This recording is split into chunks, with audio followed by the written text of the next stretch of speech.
At the end of the Civil War, 4 million formerly enslaved people experienced new freedom. But much of the South lay in ruins, and many families were left destitute and fearful. For many white North Carolinians, this was a time of growing bitterness. They intensely resented the military occupation by federal troops, including African American soldiers posted in the South to enforce plans for the reconstruction of the former Confederate states. The war radically altered life in North Carolina. Perhaps no change was more significant than the end of slavery, mandated by the 13th Amendment to the U.S. Constitution.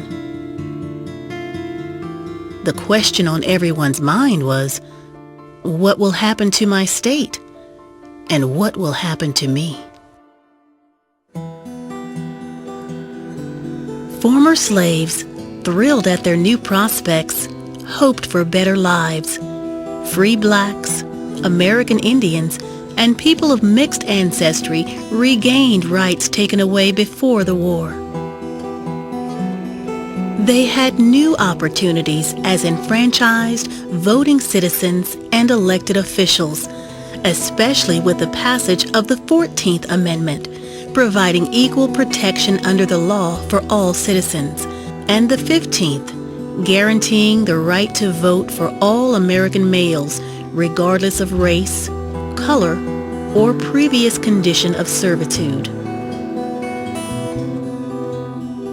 Reconstruction also began as a hopeful time for former Unionists, now Republicans.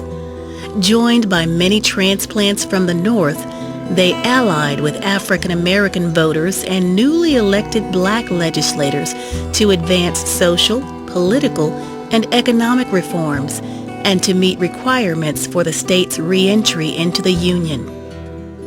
Their efforts fueled a potent political backlash.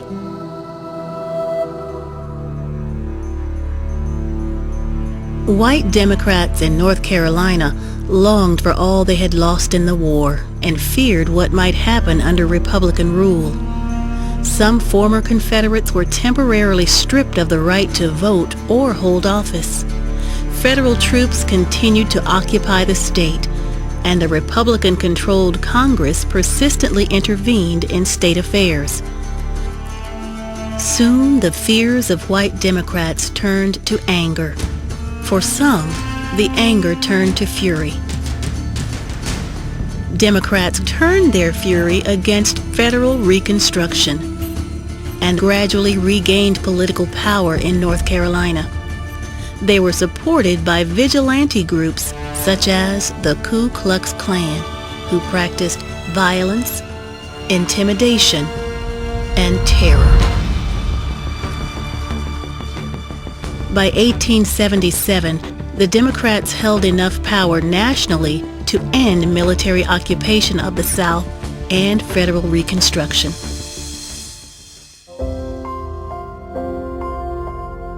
For all North Carolinians, the events of the Reconstruction era only raised more questions about what the future might hold.